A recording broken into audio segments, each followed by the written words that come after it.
and just the way that I see it, there is no way in hell that the NHL should be going to the Olympics, and I don't think that they will. I think there is too much. I mean, we'd love to see it, but I think we got to find another way to do this. That's just kind of where I'm coming from. Maybe someone sees it differently, but I can't see it now.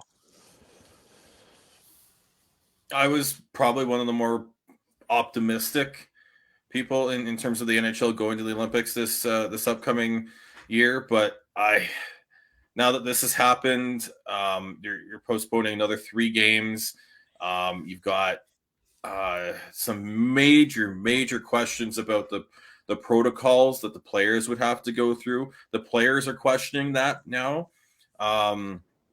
You've got potentially almost like if a player tests positive for COVID while at the Olympics, they have to quarantine for 3 to 5 weeks.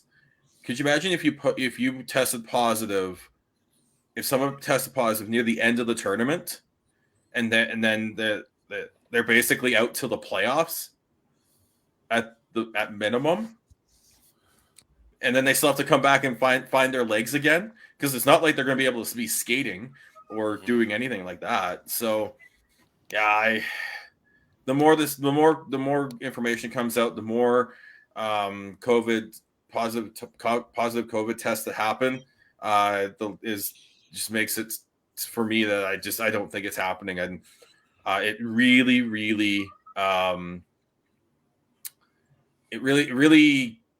it's tough, because they should have gone into the Olympics in 2018. Not going was an absolute just wasn't the right decision, but not going this one because of the pandemic and everything, I think it would be the right decision. Yeah, I'm definitely less optimistic now that it's going to happen, more so due to the protocol reasons that Sean outlined. I think that's making players quite nervous now, and combine that with the fact that even without the protocols around a quarantine and a positive test, they're not going to get a full Olympic experience going over there. They won't be bringing their families. So this is is a much different deal than what we saw even with Sochi, where you're still going halfway around the world. And then the issue with rescheduling games. Now, I mean, that's an easier one to solve, although because that there's still open holes in the calendar to squeeze games in, and even with an Olympic break, I mean, that affords them some more flexibility if they decide not to use that for going to the Olympic Games themselves. I mean, a lot of NHL buildings have already used dates during that period of time for concerts and NBA games and other things. So it's more to do with the protocols and the consequences of a positive test, I think, that are going to probably kill this thing than this latest outbreak with the Calgary Flames. Well, it's not only that. The Carolina Hurricanes were one that have a COVID outbreak, and now they have 2 more players, Sebastian Aho and Seth Jarvis, who, I hate to point this out to people in Canucks land, he played last night. Sorry, I'm just pointing that out. Mm-hmm.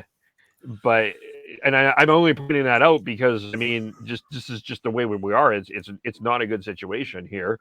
But they were afraid to bring people over. Even the Boston Bruins on this recent road trip were bringing people over because of the border confusion around the border. And if you test positive, I just think that there's so much confusion even around what's going on with border testing. It's not to get too political here, but I think that has to play a factor in it. That, to me, if I'm the NHL, I'm saying, if I'm the NHL, which Bettman said this is with the players, but if I'm the NHLPA, I'm like, well, I mean, that's self-serving for Bettman, though. He doesn't want to look like the bad guy that canceled the Olympics. He wants to, at the end of the day, he wants to be able to wash his hands of this and say, well, the players made the choice not to go, or the circumstances did not permit us to go. He's setting himself up to escape much accountability on this thing. Which of course, surprised. And also not look like the bad guy on top of it. Yeah. That's right.